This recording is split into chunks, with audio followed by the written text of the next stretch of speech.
기독교 신앙이라고 하는 것은 복음 위에 세워집니다. 그런데 세상에는 다른 복음이 너무 많아요. 우리가 아는 신천지, 여러분 생각해 보십시오. 그 일반 개교회들 몇 명이나 돼요? 신천지 2만이 따르는 사람이 20만 명이 넘어요. 그 약속의 목자니 뭐니 정말 말도 안 되는 이단의 교리를 전하는데 그들도요, 성경 갖고 합니다. 다른 복음이죠. 근데 그런 게 세상에 너무 많아요. 주변에 보면 저도 나름대로 정보를 보고 책을 보고 이렇게 하는데 너무 많아. 예를 들어 지금처럼 이만희처럼 이단이라든지 또 통합 측 같은 어떤 그 진보, 인본 이런 사람들 너무 많아요. 해방신학, 여성신학, 퀴어신학 아니 뭔지 모르 너무 많아. 기후신학 북극에 눈이 녹으니까 이거 우리가 에어컨 떼서 그렇다고. 너무 많아. 또 샤머니즘적인 건 또 얼마나 많아요. 한의 신학, 또 우리 내적 심리 치료 이런 것들도 샤머니즘 같은 그런 부류에 속한다 이렇게 보여져요. 그렇다고 해서 기독교 정통은 또 멀쩡하냐? 그렇지 않죠. 비전, 꿈, 인본, 복 받는 거, 성공하는 거, 부자 되는 거, 성공의 법칙 이런 거 정통은 전부 그런 거예요. 정통이라는 교회 가보면 전부 성공, 꿈을 이루십시오. 드러커가 이렇게 얘기했고, 저커버거가 이렇게 얘기했고, 스티브 잡스가 이렇게 얘기했는데, 여러분들도 이렇게 하세요?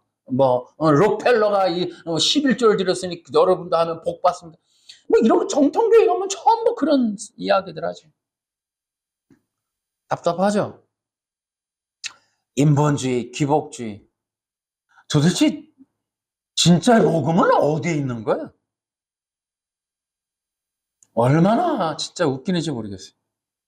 그러니까 올바른 복음이라고 하는 성경에 있는 복음 듣는 건 정말 힘든 일이에요. 진짜 힘든 일.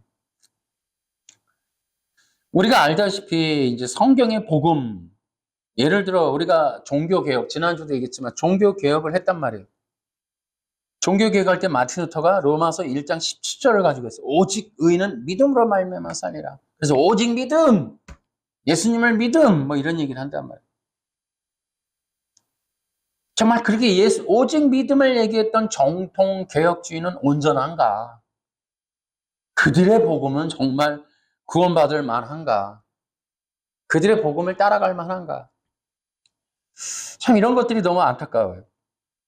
사실 로마서는 바울이 오직 의인은 믿음으로 말해요. 그러니까 오직 의롭게 되는 문제. 이건 구약에서부터 오는 거예요. 그러니까 신약에서 바울이 만들어서 복음이라고 전해서 세운 지금 기독교 이 개신교는 구약의 율법의 해석을 통한 복음의 형성을 갖고 이제 세워진 거예요.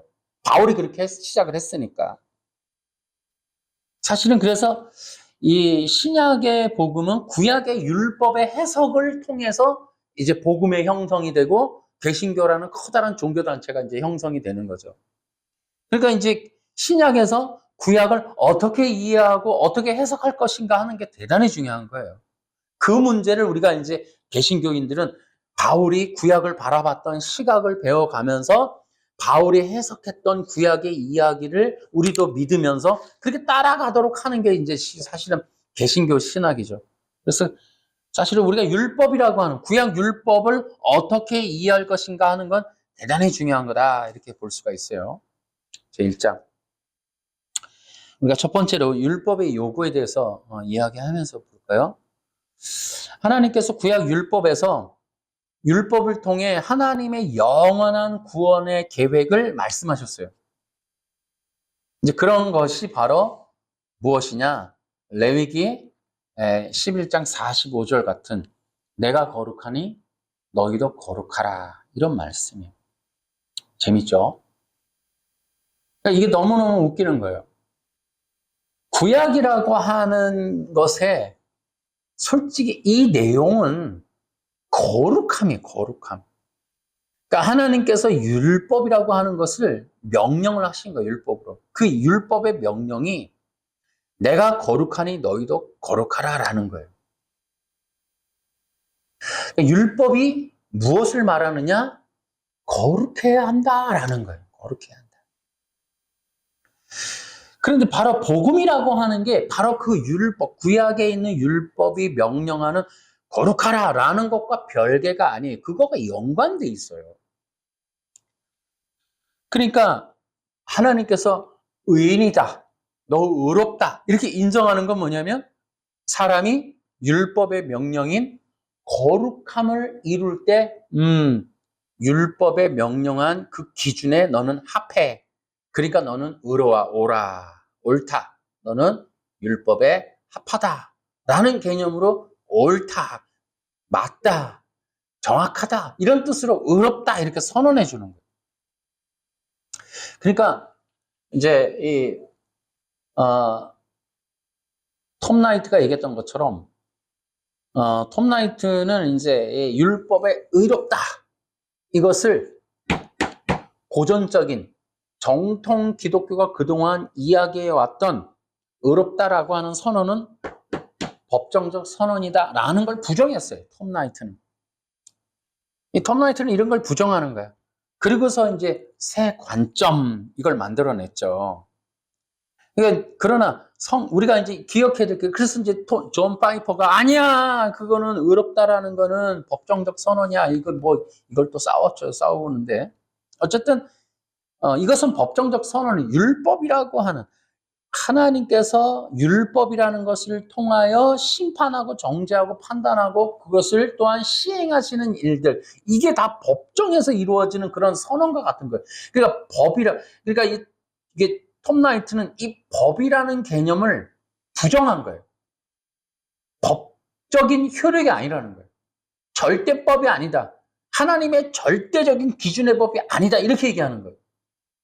그러나 율법이라고 하는 거는 하나님이 정했어요. 그러면 정한 거대로 하나님이 심판해서 그거에 따라서 의와 불의를 정하고 죽음과 생명을 결정하는 그 법정적인 선언이란 말이에요. 기준이에요, 기준. 그러니까 이 톰 나이트는 이 창세기에서 이 뱀이 했던 말대로 그 법을 인정하지 않는 거예요. 뱀이 너도 하나님처럼 될 수 있어 라는 말은 이 법을 인정하지 않는 거란 말이에요. 그 율법을 부정해버리는 거예요. 이 톰 나이트가. 근데 우리는 기억해야 돼요. 이런 내가 거룩하니 너희도 거룩하라라는 이 명령은 법이에요, 법. 절대로 부정할 수 없어요. 하나님은 그 법에 의해서 심판하시는 거예요. 그러니까 율법을 지킨다는 게 뭐냐 하면 하나님이 명령한 그 거룩함이라고 하는 걸 지키는 거예요. 그걸 이루는 거예요. 그게 율법을 지킨다는 의미예요. 다시요. 율법을 지킨다는 개념은 안식일날, 토요일날 아무것도 안 하고 교회 가고 하는 게 지키는 게 아니라 하나님의 명령, 내가 거룩하니 너희도 거룩하라는 그 거룩함을 이루어내서 하나님께서 내가 명령한 대로 너 했네? 너는 이 법에 의해서 너는 의로워. 너는 생명을 얻을 만큼 적당해. 너는 그래서 그러한 선언에 합하는 의롭다라는 것을 얻을 만큼의 그 거룩함을 이루는 걸 지킨다라고 하는 거예요. 문자대로 모든 것을 행동하는 게 지키는 게 아니라 하나님의 그 율법, 이걸 몰라서 그래요. 율법이라고 하는 명령이 거룩함이라는 걸 몰라서 그러는 거예요. 그 거룩함을 이루는 거. 그게 내가 거룩하니 너희도 거룩하라라는 걸 이루는 거. 하나님의 명령이 뭐냐면 너가 내 앞에 나아올 때에 거룩함으로 나와야 해라는 거거든요.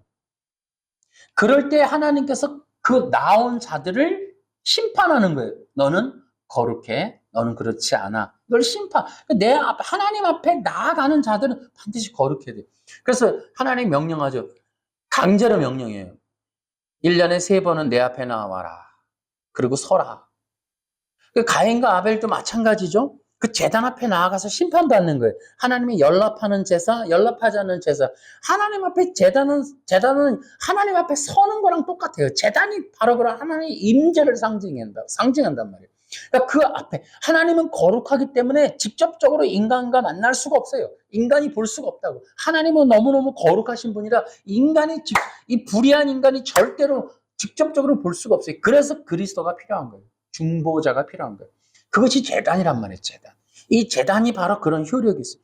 그래서 제단 앞에 나간다는 거, 예배 드린다는 건 하나님 앞에 서는 거예요. 근데 그 하나님 앞에 섰을 때에 그 예법에 의해서 합해야만 하나님이 제단을 받으시는 거예요. 그게 가인과 아벨의 제단이란 말이에요.